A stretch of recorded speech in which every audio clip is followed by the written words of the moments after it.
દેવામાં આવી છે. મોબાઈલ તેની ઉઠાંતરી કરી હતી. આખો મામલો શું હતો, કેમ કર્યું હતું, આરોપી કોણ છે?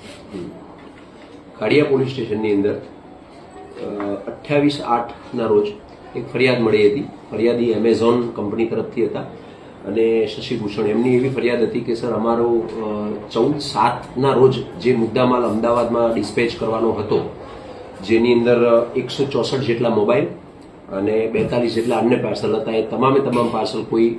ઈસમ દ્વારા તપણજી કરેલી છે અને એમણે શકમંદ તરીકે એમના જે ડિલિવરી બોય હતા, જેનું નામ આપેલું મોહમ્મદ શબ્બાર નાસિક મંસૂરી,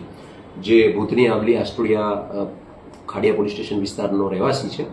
તો સદર બાબતમાં તપાસ કરતા આ આરોપી જે છે એની અમે ધરપકડ કરેલી છે અને એના અનુસંધાનમાં ખાડિયા પોલીસ દ્વારા એના ઘરની સર્ચ કરતા એના ઘરની અંદરથી 114 જેટલા મોબાઈલ અને 41 જેટલા જે પાર્સલ છે એ મળી આવ્યા છે. અને આ જે ઘટનાના સંદર્ભમાં જ્યારે તપાસ કરી ત્યારે ખબર પડી કે આ વ્યક્તિ છેલ્લા 8 વર્ષથી એમેઝોનમાં નોકરી કરે છે અને એને એવું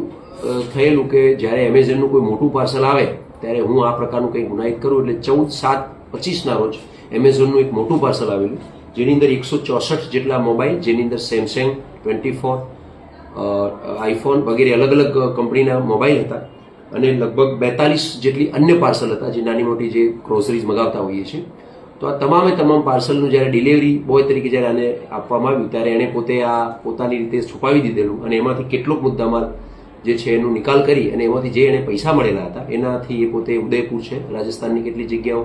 ગોવા અને કેરેલા પણ પોતે ફરવા ગયેલો હતો. એના અનુસંધાનમાં જ્યારે તપાસ કરી ત્યારે એના ઘરની અંદર લગભગ 114 જેટલા મોબાઈલ અને 41 જેટલા પાર્સલ, એટલે કે લગભગ 90%